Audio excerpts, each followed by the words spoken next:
রাসূলের চুল, হাত, পা, কান, চোখ, নাক, গলা, পেট, পিঠ, পা সব টোটালি এক একটা অঙ্গ প্রত্যঙ্গ কেমন ছিল এটা এখন আমরা জানবো। এজন্য রাসূল আসলে দেখতে কেমন ছিল এটা হচ্ছে আজকে আমাদের আলোচনার বিষয়। সুন্নতুল নবী সাল্লাল্লাহু আলাইহি ওয়াসাল্লাম। রাসূলকে তো আপনি কোনোদিন দেখেন নাই, আমি কোনোদিন দেখি নাই, তাহলে স্বপ্ন যোগে যাকে দেখি নাই জীবনে তাকে দেখলে বুঝবো কিভাবে? আমার দাদা মারা গেছে আজ থেকে 35 বছর আগে। আমি আমার দাদারে সরাসরিও দেখি নাই, ছবিতেও দেখি নাই। এখন কোনোদিন যদি আমার দাদার স্বপ্নে হয় যে স্বপ্নে আমি আমার দাদাকে দেখলাম, দাদার সাথে কোথাও যাচ্ছি, খাচ্ছি, ঘুরতেছি, তাহলে আমি তো ওই ভদ্রলোককে চিনবও না, কারণ আমি তো তার জীবনে দেখিই নাই। অন্তত ছবিতে দেখে থাকলে তার একটা আকৃতি আমার ভেতরে থাকবে, আকৃতি আমি আমার ভেতরে এঁকে ফেলতে পারবো যে আমার দাদা দেখতে এমন ছিল, সরাসরি দেখি নেই, ছবিতে দেখছি। তাহলে অন্তত আমার ভেতরে যদি তার একটা আকৃতি আমি এঁকে রাখতে পারি, তাহলেও স্বপ্নে দেখলে চেনার সুযোগ আছে। কিন্তু আকৃতি নাই জানি আমি, তাহলে তো স্বপ্নে দেখলে চেনারও সুযোগ আর স্বপ্নে দেখারও সুযোগ নাই। তার কারণ মানুষ যে আকৃতি ভেতরে লালন করে না, ওই আকৃতি সে স্বপ্নেও খুব একটা দেখে না। এখন রাসূলকে স্বপ্নে দেখার ইচ্ছা আমাদের সবার আছে, আমরা যেন দেখি, দোয়াও আমরা করি, এজন্য দরুদও আমরা করি, বেশি বেশি আমলও করি। কিন্তু রাসূলের আকৃতিটা কেমন এটা এজন্য জানাও থাকা দরকার। কারণ আকৃতিটা জানলে আমি আমার হৃদয়ের আয়নায় একটা আকৃতি এঁকে রাখতে পারবো যে আমার রাসূল দেখতে এমন ছিলেন। এরপরে যখন আমি দেখব তাহলে খুব সহজেই চিনে নিতে পারবো, ঠিক না? আবার রাসূলের হাদিস হচ্ছে মান রাআনি ফাকাদ রাআল হক। কেউ যদি আমাকে স্বপ্নে দেখে আমার কোন উম্মত, তাহলে সে সত্যই আমাকেই স্বপ্নে দেখলো। কারণ ফাইন্না শাইতানা লা ইয়াতামাসসালু বি, শয়তান আমার আকৃতি ধারণ করতে পারে না। আর জোরে বলবেন না? তাইলে রাসূলকে যদি আমরা স্বপ্নে দেখি এটার বাস্তবতা আছে, কারণ শয়তান রাসূলের আকৃতি ধারণ করতে। কিন্তু এজন্য রাসূলের আকৃতি অবয়বটা কেমন এটা জানাও থাকা দরকার, নাহলে আবার যারে তারে রাসূল ভাইবা ফেলতে পারে না। এই জন্য 5-6 মাস আগেই জুমার নামাজের পরে আমাদের এক মুসল্লি ভাই, অনেকে বসে কথা বলতে, তো উনি আসছেন। তো উনি একটা প্রশ্ন করবেন কিন্তু বাকিদের সামনে করতে চাচ্ছেন না। তো সবাই মোটামুটি একটু ভিড় কমার পরে উনি আমাকে বললেন যে হুজুর, আমি একটা স্বপ্নে দেখলাম, আমি এ বিষয়ে আপনাকে একটু বলতে চাই। আমি স্বাভাবিকত কারো স্বপ্ন শুনি না, শুনতে আগ্রহ প্রকাশ করি না, তার কারণ স্বপ্নের ব্যাখ্যা আমার জানা নাই। এখন যেই ব্যাখ্যা আমার জানা নেই ওই বিষয়ে আমি শুধু কথা বলবো কেন? এই জন্য আমি শুনতে আগ্রহী না। তো উনি আমাকে বললেন যে হুজুর আমি বলতে চাই। আমি বললাম যে এটা আমার শোনারটা প্রয়োজন নাই, কারণ আমি কিন্তু স্বপ্নের ব্যাখ্যা জানি না। বলে হুজুর ব্যাখ্যা লাগবে না, আপনি শুধু শোনেন। আমি বললাম হ্যাঁ তাইলে বলতে পারেন, কি বলতে চাচ্ছেন? বলে হুজুর আমি পর্যন্ত রাসূলকে 3 বার স্বপ্নে দেখেছি। তো আমি মোটামুটি তার পা থেকে মাথা পর্যন্ত ভালো করে একবার অবজার্ভ করলাম। 3 বার যেহেতু স্বপ্নে দেখছে, তা আমি বললাম কেমন দেখেছেন? বলে হুজুর আমি ভোর রাতে স্বপ্নে দেখলাম একজন সাদা জুব্বা পরিহিত, সাদা ধবধবে দাড়ি, নুরানি চেহারা একজন মানুষ আমার সামনে এসে দাঁড়িয়েছে। আমার দিল সাক্ষী দিল তিনি রাসূল হবেন, তিনি আর কেউ না।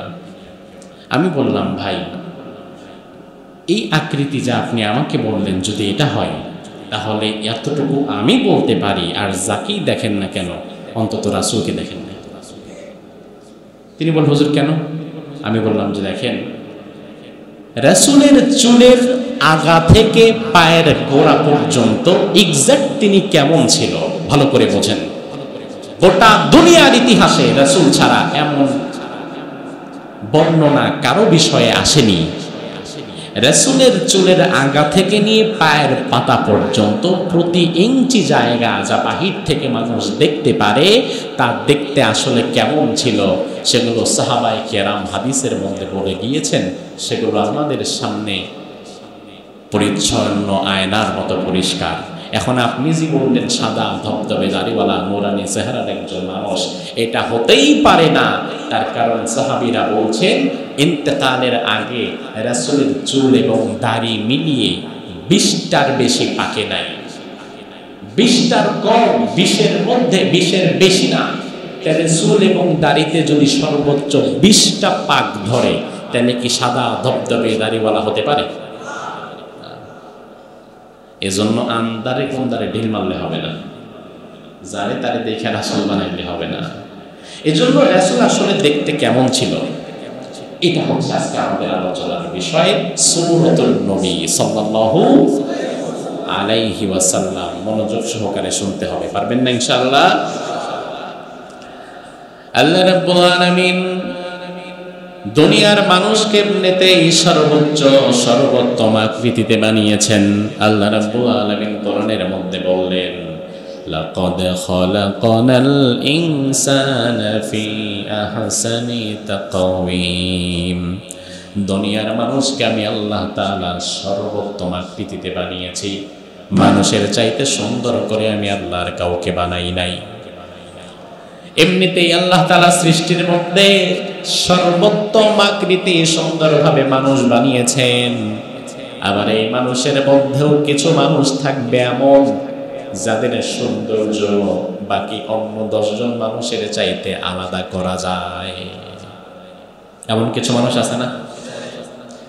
যেমন আল্লাহর হাবিব যখন মেরাজে গেলেন, মেরাজ থেকে ফিরে এসে সাহাবীদেরকে বললেন, সাহাবীরা মেরাজের রাতে আমি তোমাদের এমন একজন ভাইকে দেখলাম, তার নাম হচ্ছে ইউসুফ। কি নাম? ইউসুফ আলাইহিস সালাম। আমি যখন তাকে দেখলাম আমার মনে হলো কদ উতিয়া শাতরুল হুসনি, আমার ভাই ইউসুফকে আল্লাহ তাআলা দুনিয়ার অর্ধেকটা মানুষের সৌন্দর্য একাই ঢেলে দিয়েছে। দুনিয়ার মানুষের সব সৌন্দর্যের অর্ধেকটা নাকি আল্লাহ তাআলা নবী ইউসুফকে দিয়ে দিয়েছেন। সুবহানাল্লাহ, কি পরিমাণ সুন্দর আল্লাহ ভালো জানে। আমার ভাইরা, তাহলে প্রশ্ন হতে পারে আমার নবী আখেরি নবী মুহাম্মদুর রাসূলুল্লাহ সাল্লাল্লাহু আলাইহি ওয়াসাল্লাম দেখতে কতটা সুন্দর ছিলেন? ইউসুফ নবী যদি অর্ধেকটা সৌন্দর্য পেয়ে যায়, আমার নবী কতটা পাবে? মা আয়েশা সিদ্দিকা রাদিয়াল্লাহু আনহার বর্ণনা শুনেন। আম্মা জান আয়েশা সিদ্দিকা রাদিয়াল্লাহু আনহা বলেন, ইউসুফ আলাইহিস সালামকে দেখে মিশরের একদল নারীরা ইউসুফ নবীর সৌন্দর্যে মুগ্ধ হয়ে তাদের হাত কেটে ফেলেছিল। জানেন এই ঘটনা আমরা 2-3 বছর আগে এখানেও বলেছিলাম। ইউসুফ আলাইহিস সালামের সৌন্দর্য জুলাইখা তার বাকি বান্ধবীদের দেখানোর জন্য বান্ধবীদেরকে যখন দাওয়াত করলো, প্রত্যেক বান্ধবীর হাতে জুলাইখা একটা করে ফল দিল, আপেল কমলা দিল, ওটা কাটার জন্য একটা চাকু দিল, ছুরি দিল। জুলাইখার বান্ধবীরা যখন গেস্ট রুমে বসে ছুরিটা হাতে নিয়ে ফলটা হাতের তালুতে রেখে কাটছে, এমন সময় ইউসুফ আলাইহিস সালাম ওই নারীদের সামনে দিয়ে একবার শুধু হেঁটে গিয়েছে, ডান দিক থেকে বাম দিকে গিয়েছে। ইউসুফ নবীর দিকে তাকিয়ে মিশরের ওই নারীরা অবাক হয়ে বলল, ইন হাদা ইল্লা মালাকুন কারীম, এটা কোনো মানুষ না, নিশ্চয়ই এটা একজন ফেরেশতা। ইউসুফ নবীর দিকে তাকিয়ে মিশরের নারীরা ফল কাটতে কাটতে কোন ফাঁক দিয়ে নিজের হাত কেটে ফেলেছে তাও টের পায় নাই। তবু হাত কাটার দিকে একবার তাকায়ও নাই, ইউসুফ নবীর দিকে তাকিয়েছিল। মা আয়েশা সিদ্দিকা বলেন, ইউসুফ নবীর সৌন্দর্যে মুগ্ধ হয়ে মিশরের যেই নারীরা তাদের হাত কেটে ফেলেছিল, তারা যদি কোনো দিন আমার নবী আখেরি নবী আমার প্রিয় কলিজার টুকরো বিশ্ব নবীকে যদি তারা দেখতে পেত, তাহলে তারা তাদের হাত না, তাদের কলিজাটা পর্যন্ত কেটে ফেলে দিত। তাহলে বোঝা গেল ইউসুফ নবীর চাইতেও বিশ্ব নবীর আকৃতিতে সুন্দর ছিল। সুবহানাল্লাহ। আল্লাহ সুবহানাহু ওয়া তাআলা এতটা চমৎকার ভাবে রাসূলকে সাজিয়েছিলেন, রাসূলের সৌন্দর্যের বর্ণনার হাদিসগুলো শুনলে অবাক হয়ে যাবেন। জাবির ইবনে সামুরা রাদিয়াল্লাহু আনহু তিনি বলেন, রাআইতু রাসূলুল্লাহ ফি লাইলাতিন ইদান কাল্লামাল কামার, আমি এক চন্দ্রালোকিত রাতে, রাত্রিবেলায় দেখলাম রাসূল ঘর থেকে বের হয়েছেন, পূর্ণিমার রাত। আমি আকাশে দেখলাম, আকাশে পূর্ণিমার চাঁদ উঠেছে, পূর্ণ যৌবনা চাঁদ। আবার দেখলাম রাসূল বাহির হয়ে দাঁড়িয়ে আছেন। ফাজালতু আনদুরু ইলা রাসূলিল্লাহি ওয়া ইলাল কামার, আমি একবার রাসূলের চেহারার দিকে তাকাই, আরেকবার চাঁদের দিকে তাকাই। জাবির ইবনে সামুনা বলে, আমি এভাবে অনেকক্ষণ তাকাচ্ছি, একবার চাঁদের দিকে, একবার রাসূলের চেহারার দিকে। অবশেষে ফাওয়াল্লাহি লা রাসূলুল্লাহি আহসানু ফি আইনি মিনাল কামার, আমি জাবির বিন সামুরা দুনিয়ার মানুষকে আল্লাহর কসম দিয়ে বলে যেতে পারি, আকাশের পূর্ণিমার চাঁদের চাইতেও আমার নবীর চেহারাটাকে আমি সেই রাতে আরো সুন্দর দেখলাম। পূর্ণিমার চাঁদের চাইতেও বিশ্বনবীর চেহারাটাকে আরো সুন্দর করে বানিয়ে দিয়েছিলেন কে? আল্লাহর হাবিবের আরেকজন সাহাবী আবু হুরায়রা রাদিয়াল্লাহু আনহু বলেন, মা রাআইতু শাইআন আহসানা মির রাসূলিল্লাহ কাআন্না আশ-শামসা তাজরি ফি ওয়াজহিহি, আমি আবু হুরায়রা সারা জীবনে বিশ্বনবীর চাইতে সুন্দর আর কোনো মানুষ দেখি নাই। বিশ্বনবীর দিকে দিনের বেলায় আমরা যখন তাকাতাম, আমাদের মনে হতো বিশ্বনবীর চেহারার মধ্যে যেন সূর্যের আলো ছুটাছুটি করছে। রাতের বেলা দেখলে মনে হতো চন্দ্রের চাঁদের চেয়ে বেশি সুন্দর, দিনের বেলা দেখলে মনে হতো সূর্যের চেয়ে বেশি সুন্দর। সুবহানাল্লাহ। এই হচ্ছে সাহাবায়ে কেরাম এভাবে করে বিশ্বনবীর টোটাল সৌন্দর্যের বর্ণনা দিয়ে অনেক হাদিস বলেছেন, সবগুলো বলার মতো সময় সুযোগও হবে না। এখন আমরা স্পেসিফিক একটা একটা করে রাসূলের চুল, হাত, পা, কান, চোখ, নাক, গলা, পেট, পিঠ, পা সব টোটালি এক একটা অঙ্গ প্রত্যঙ্গ কেমন ছিল এটা এখন আমরা জানবো। জেনে নিয়ে হৃদয়ের আয়নায় রাসূলের একটা আকৃতি এঁকে রাখবো, আর আল্লাহর কাছে বেশি করে দোয়া করব, আল্লাহ যেন ইন্তেকালের আগে একবার হলেও এই অবয়বে রাসূলকে একদিন আমাদেরকে দেখিয়ে দেয়। আমিন বলবেন না? দেখতে চান তো ইনশাআল্লাহ? রাসূলের আকৃতি এক নাম্বার, রাসূলের উচ্চতা কেমন ছিল, তার হাইট। কারণ সৌন্দর্য, ধরেন একজনের চেহারা সুন্দর কিন্তু পেট বের হয়ে আছে 3 হাত, আবার মোটামুটি বামুন সাইজের, তাহলে এটা কি আসলে কোনোদিন সৌন্দর্যের মধ্যে পড়ে? তো একজন মানুষ তার প্রপার বিউটিনেস হবে, তার সব দিক থেকে ফিট থাকতে হবে তাকে। বিরাট লম্বা তাল গাছ, ধরেন আমরা 10 জন এখানে বসে আছি, আমরা আম গাছ, উনি একা তাল গাছ, সুন্দর লাগবে? আবার আমরা আম গাছ, উনি হয়েছে মরিচ গাছ, সুন্দর লাগবে? তাইলেও না, কারণ খুব লম্বাও মানুষকে ভালো লাগে না, একবারে খাটো ভালো লাগে না। আল্লাহর হাবিবের সাহাবী আনাস রাদিয়াল্লাহু আনহু বলেন, কানা রাসূলুল্লাহ সাল্লাল্লাহু আলাইহি ওয়াসাল্লাম লাইসা বিত-তাওয়িল ওয়ালা বিল কাসীর, বিশ্বনবী আকৃতির দিক থেকে খুব বেশি লম্বা ছিলেন না, আবার একদম খাটো ছিলেন না, বরং আমাদের সাহাবীদের মাঝে আমরা যারা মধ্যম আকৃতির ছিলাম, বিশ্বনবী ছিলেন আমাদের মতো মধ্যম আকৃতির একজন মানুষ। এখন খুব খাটো হইলে বা খুব লম্বা হলে তো সুন্দর লাগবে না আসলে। এই জন্য রাসূলকে আল্লাহ সুবহানাহু ওয়া তাআলা মধ্যম আকৃতির মানুষ বানিয়েছিলেন। এই জন্য তাইলে বুঝে থাকলে জবাব দেন, রাসূল লম্বায় কি অনেক উঁচা লম্বা ছিলেন, অনেক খাটো ছিলেন? কেমন ছিলেন? মধ্যম আকৃতির। কেমন ছিলেন? মধ্যম আকৃতি। রাসূলের গায়ের রং কেমন ছিল? দেখতে তার গায়ের রংটা আসলে কেমন ছিল? সাদা ধবধবে আমেরিকান ব্রিটিশদের মতো। আপনি মনে করেন হুজুর সাদা দাড়িওয়ালা, সাদা চেহারা, এটাই তো রাসূল না। রাসূলের গায়ের রং কেমন ছিল? সাহাবায়ে কেরাম বলেন, ওয়ালা বিল আবিয়াদিল আমহাকি ওয়ালা বিল আদামি। রাসূলের গায়ের রং একদম ধবধবে সাদা ফ্যাকাশে ছিল না, আবার কালচে কোনো ভাব এটাও চেহারার ছিটে ফোটার মধ্যে ছিল না। আরেকটু বিস্তারিত দেখেন, আলী রাদিয়াল্লাহু আনহু রাসূলের মেয়ের জামাই, তিনি বলছেন, কানা রাসূলুল্লাহি সাল্লাল্লাহু আলাইহি ওয়াসাল্লাম আবিয়াদা মুশরাবান বায়াদুহু হুমরাতু। অর্থাৎ রাসূলের গায়ের রং ছিল উজ্জ্বল উজ্জ্বল সাদা, তবে ওই সাদা ভাবের মধ্যে আবার একটা লালচে আভা ছিল। অর্থাৎ সাদা এবং লাল রংকে যদি আপনি মিশ্রিত করেন তাহলে তৃতীয় একটা কালার দাঁড়িয়ে যায়, বাদামি একটা রূপ চলে আসে। আল্লাহ সুবহানাহু ওয়া তাআলা রাসূলের গায়ের রংটাকে ধবধবে সাদা ফ্যাকাশে বানিয়ে দেননি, আবার কালচেও বানিয়ে দেননি, বরং সাদা এবং লালের মিশ্রণে বাদামি রং ধারণ করে দিয়েছিলেন।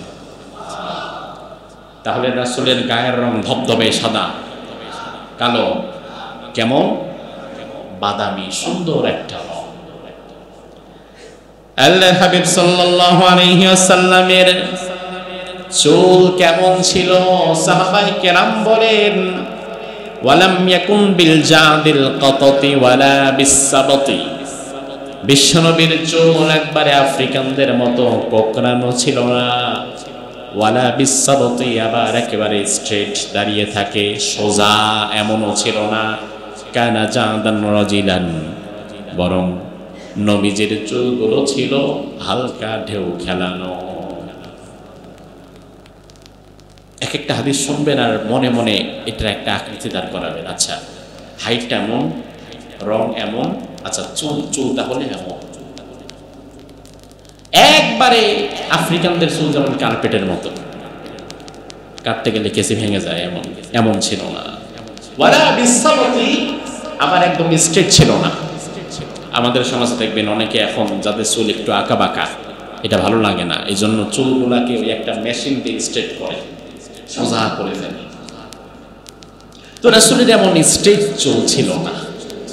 কানা জাদান রাজিলান, চুলগুলো ছিল হালকা হালকা ঢেউ খেলানো। এরপর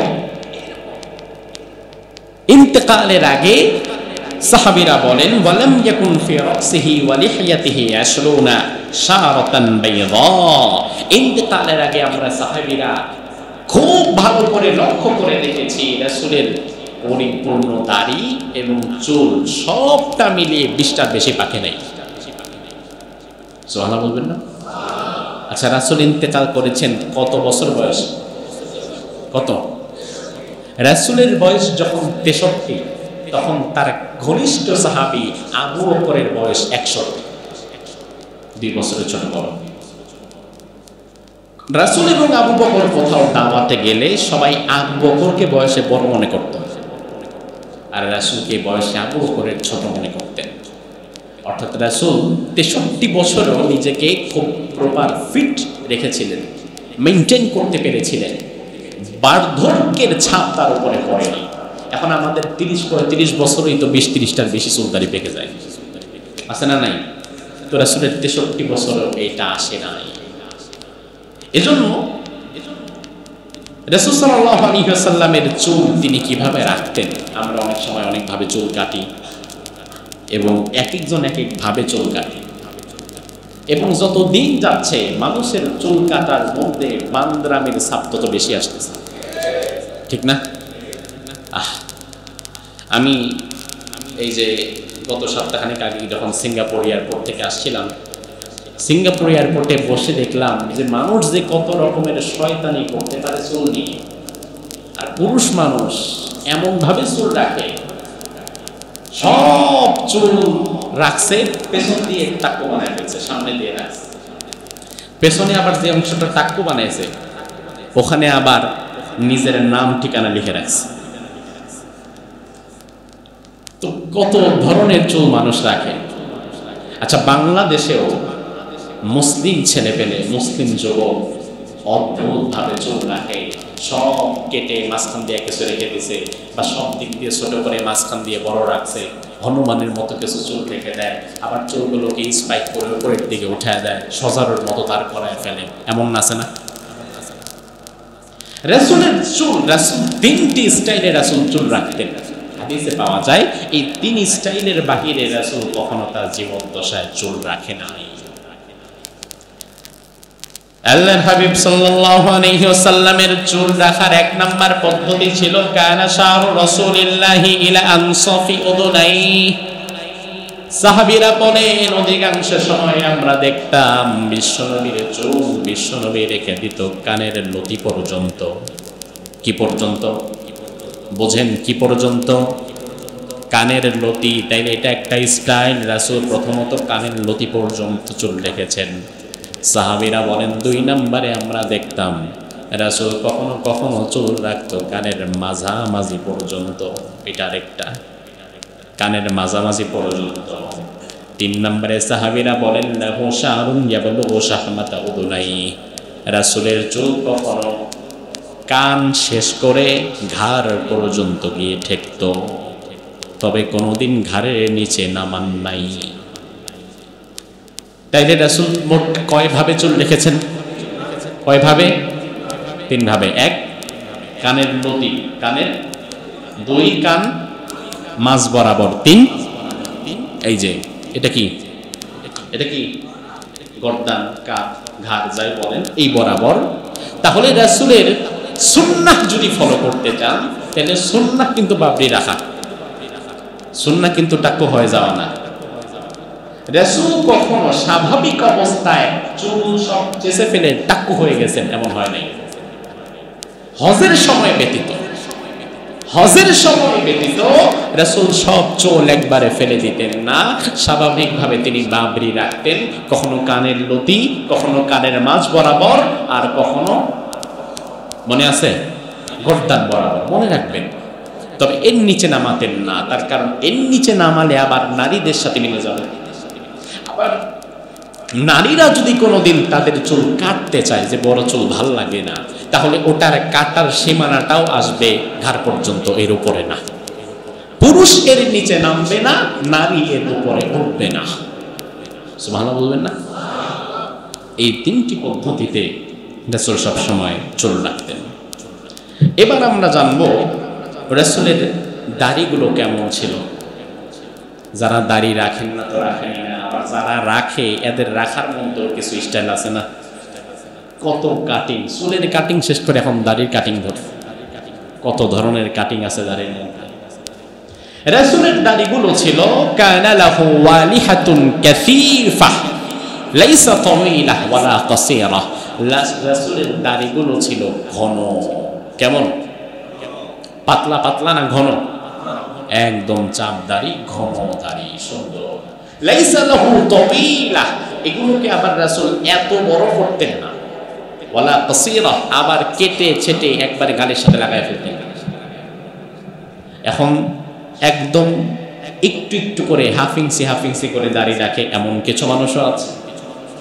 আবার মাঝে মাঝে দেখবেন কিছু সুফি সাহেব দরবেশ নামধারী কিছু মানুষ দাড়ি বাড়াইতে বাড়াইতে ওনার নাভি ক্রস করে ফেলে। দাড়ি আছে না? নাই? এটা ভণ্ডামি। রাসূল তো কোনোদিন এত নিচ পর্যন্ত দাড়ি নামান নাই। লাইসা লাহু তাওয়িলা ওয়ালা কাসীরা, একদম ছোট ছোট ছেটে ফেলেননি, আবার একবারে আনলিমিটেড অ্যাক্সেস নাভির নিচ পর্যন্ত দিয়ে দিয়েছেন, এমনও হয়। দাড়িগুলোকে সুন্দর করে আঁচড়ে সুন্দরভাবে তিনি রাখতেন। এবার আসুন আমরা জানবো রাসূলের ফেস কাটিংটা কেমন ছিল। সৌন্দর্যের মধ্যে একটা দিক হচ্ছে ফেস কাটিং। খুব লম্বা ফেস কাটিংটাও ভালো লাগে না, আবার একদম ফুটবলের মতো গোল হয়ে গেছে এমনও সৌন্দর্য নয়। যদিও এক একজনের কাছে সৌন্দর্যের ব্যাখ্যা এক এক রকম, কিন্তু দুনিয়াতে মুহাম্মদুর রাসূলুল্লাহর চাইতে উত্তম সৌন্দর্য আর কেউ পাবে না। সাহাবায়ে কেরাম বলেন ওয়া কানা ফি ওয়াজহিহি তাদওয়ীজ, রাসূলের ফেস কাটিংটা ছিল কিছুটা গোলাকার, কিছুটা লম্বাটে ছিল না, গোল ছিল, তবে একবারে ফুটবলের মতো না, কিছুটা গোলাকার। রাসূলের চোখ সম্পর্কে জাবের রাদিয়াল্লাহু আনহু বলেন, কানা ফি আইনাই রাসূলিল্লাহি সাল্লাল্লাহু আলাইহি ওয়াসাল্লাম সাবলা, রাসূলের চোখের মাঝে হালকা লালচে একটা আভা ছিল, সৌন্দর্যের একটা প্রতীক ছিল। এবং চোখের বিষয়ে সাহাবীরা আরো বলেন, আদাজুল আইনাইন আহদাবুল আসফার, রাসূলের চোখগুলো ছিল টানা টানা। কেমন ছিল? ডাগর ডাগর চোখ ছিল, টানা টানা চোখ ছিল, চোখগুলো ভাঁজ খেয়ে গোল হয়ে যেত না, টানা টানা চোখ ছিল। সাহাবীরা বলেন আহদাবুল আসফার। আর চোখের উপরে এই যে আমাদের কিছু পশম আছে, এগুলোকে কি বলেন? পাপড়ি, পল্লব, যাই বলেন না কেন, সাহাবীরা বলেন রাসূলের চোখের এই পল্লবগুলো ছিল লম্বা, সুন্দর, বড়। আজকের যুগে দেখবেন পার্লারে গিয়ে মানুষ আলাদা লাগায় এখানে যেন সুন্দর লাগে, ওই পলক টলক ঝরে যায়, পলক কমে যায়, পলক খাটো হয়ে যায়, দেখতে ভালো লাগে না। এজন্য পার্লারে গিয়ে আলাদা চোখের মধ্যে পলক লাগায়, এমন আছে না? এটার জন্য কি বলে না, ভ্রু প্লাক না, কি যেন একটা বলে, কি যেন আছে একটা, ওই আইলানা আসকারা মাস্কারা কি যেন আছে নামটা। তো রাসূলের চোখের এই পলকগুলো স্বাভাবিকভাবে একটু বড় ছিল, দেখতে সুন্দর লাগতো। এরপরে এই যে আমাদের চোখের এই যে ভ্রু, এটা কি? এটা কি ভ্রু? আপনি অবাক হয়ে যাবেন, পৃথিবীতে একমাত্র মুহাম্মদুর রাসূলুল্লাহ ব্যতীত এত নিখুঁত বর্ণনা দুনিয়াতে আর একটা মানুষের আছে। আপনার সবচেয়ে আপন আপনার বাবা, আপনার মা, ধরেন আপনার বাবা মরে গেছে, বেশি দিন হয় নাই, 5 দিন হয়েছে, 2 দিন হয়েছে, বা এখন আপনার বাবা বেঁচে আছে, আপনার বাবার মাথায় কয়টা চুল পাকছে, আপনার বাবার ভ্রু কেমন, আপনার বাবার এক্স্যাক্টলি কোন অঙ্গ প্রত্যঙ্গ কেমন, এটা কি আপনার এখন বর্ণনা দিতে বললে পারবেন না?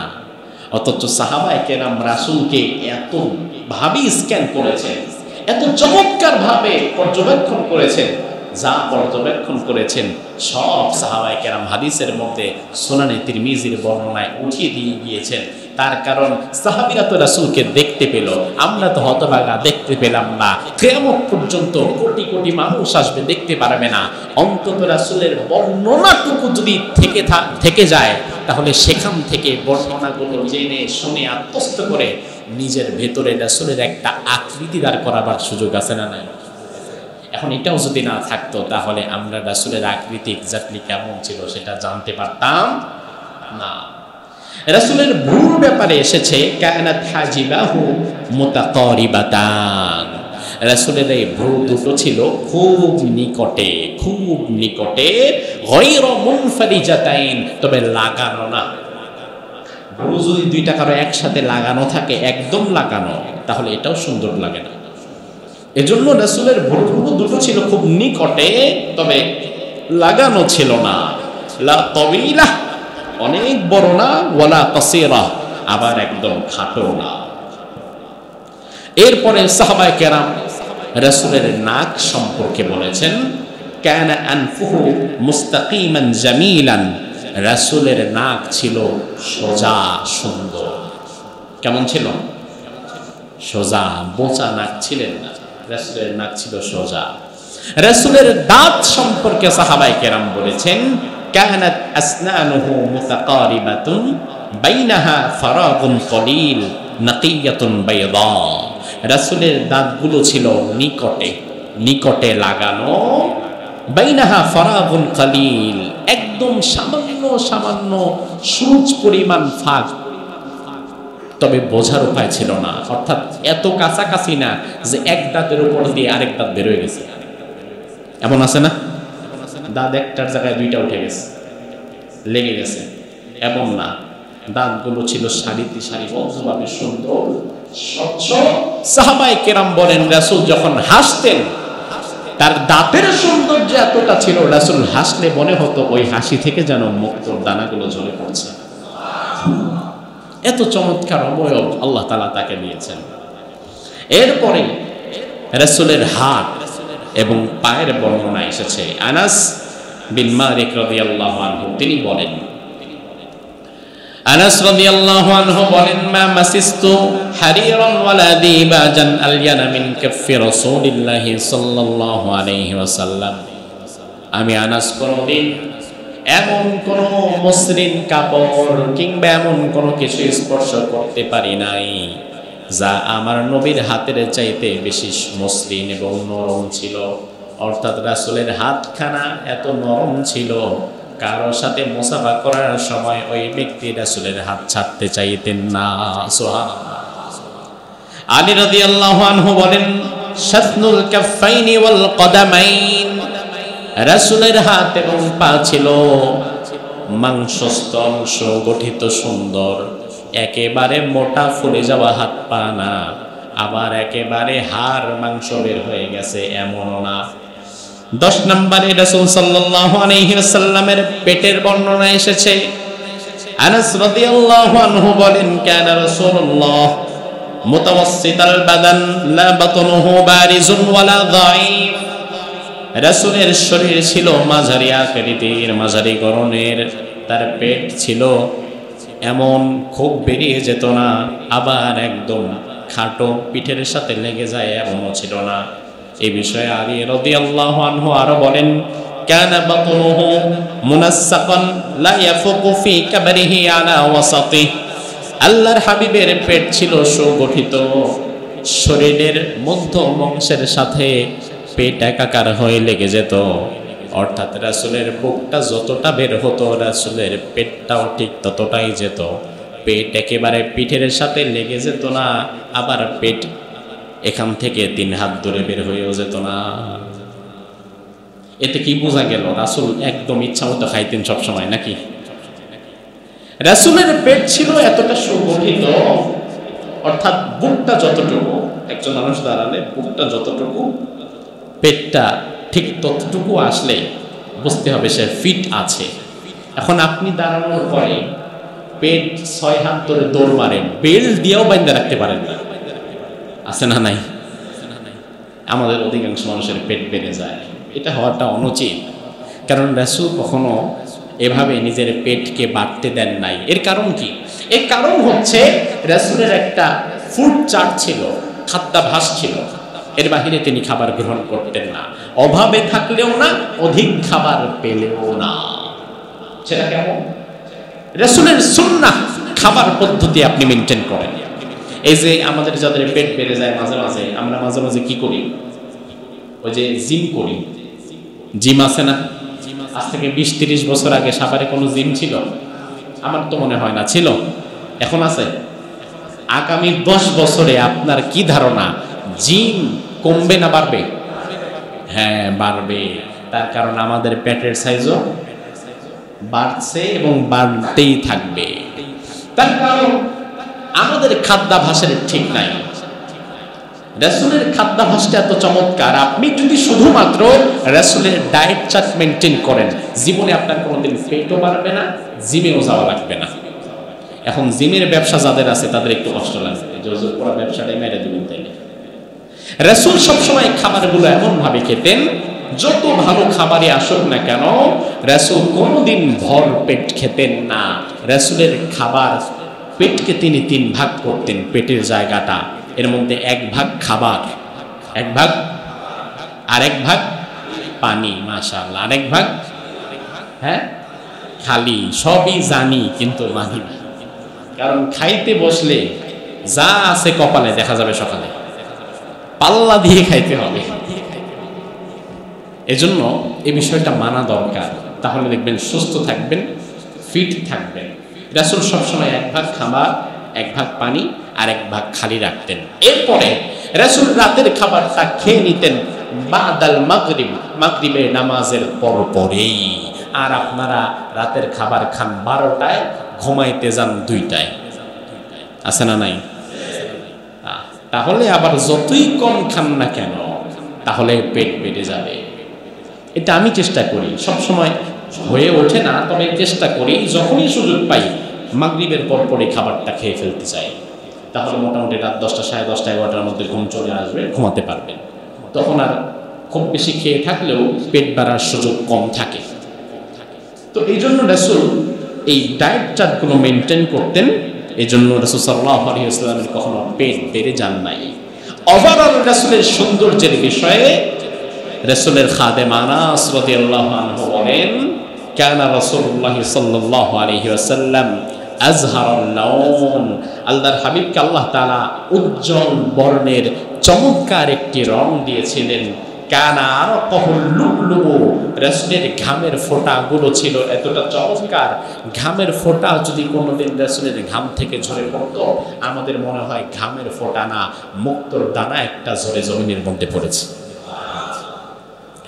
আনাস রাদিয়াল্লাহু আনহু আলো বলেন, ইদা মাশা তাকাফফা, বিশ্বনবী যখন হাঁটা চলা করতেন সামনের দিকে কিছুটা ঝুঁকে হাঁটতেন, এইভাবে হাঁটতেন না, বরং হাঁটার সময় সামনের দিকে কিছুটা তিনি ঝুঁকে হাঁটতেন এবং হাঁটার গতিটা স্বাভাবিকের তুলনায় একটু বেশি ছিল।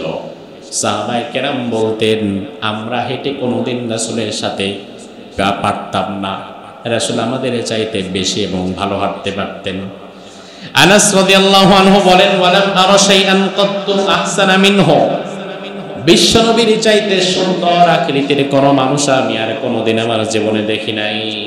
ওয়ালা রাইহাতান কাত্তু আতয়াবা মিন রাইহাতিহি, বিশ্বনবীর ঘামের চাইতে উত্তম সুঘ্রাণযুক্ত কোন আতর পারফিউম আমি আনাস কোনোদিন আর পাই নাই। একজন মানুষকে আল্লাহ তাআলা জাগতিক সৌন্দর্যের সবটুকু যদি ঢেলে দেন, ওই ঢেলে দেওয়া ব্যক্তি হচ্ছে মুহাম্মদ সাল্লাল্লাহু আলাইহি ওয়াসাল্লাম। এতটা চমৎকার ভাবে আল্লাহ তাআলা তাকে সাজিয়েছেন। সিরাতে, সুরতে, চলনে, বলনে, কথনে, দেখতে, শুনতে কোন একটা দিক থেকে রাসূলের সামান্যতম কমতি ছিল? কমতি ছিল? সিরাতে, সুরতে, সব দিক থেকে আল্লাহ তাআলা রাসূলকে পরিপূর্ণ উসওয়া, আদর্শ বানিয়ে দুনিয়ার মানুষের কাছে পেশ করে বললেন, লাকাদ কানা লাকুম ফি রাসূলিল্লাহি উসওয়াতুন হাসানাহ। ও দুনিয়ার মানুষ, এত সুন্দর মানুষ আমি আর কোনোদিন পাইনি। সিরাতে, সুরতে, চলনে, বলনে, দেখতে, শুনতে, মাথার চুল থেকে পায়ের গোড়া পর্যন্ত সবটুকু যদি দুনিয়াতে কাউকে পায়ে পায়ে অনুসরণ করতে পারো, তাহলে একমাত্র সে হচ্ছে তোমাদের নবী মুহাম্মদ সাল্লাল্লাহু আলাইহি ওয়াসাল্লাম।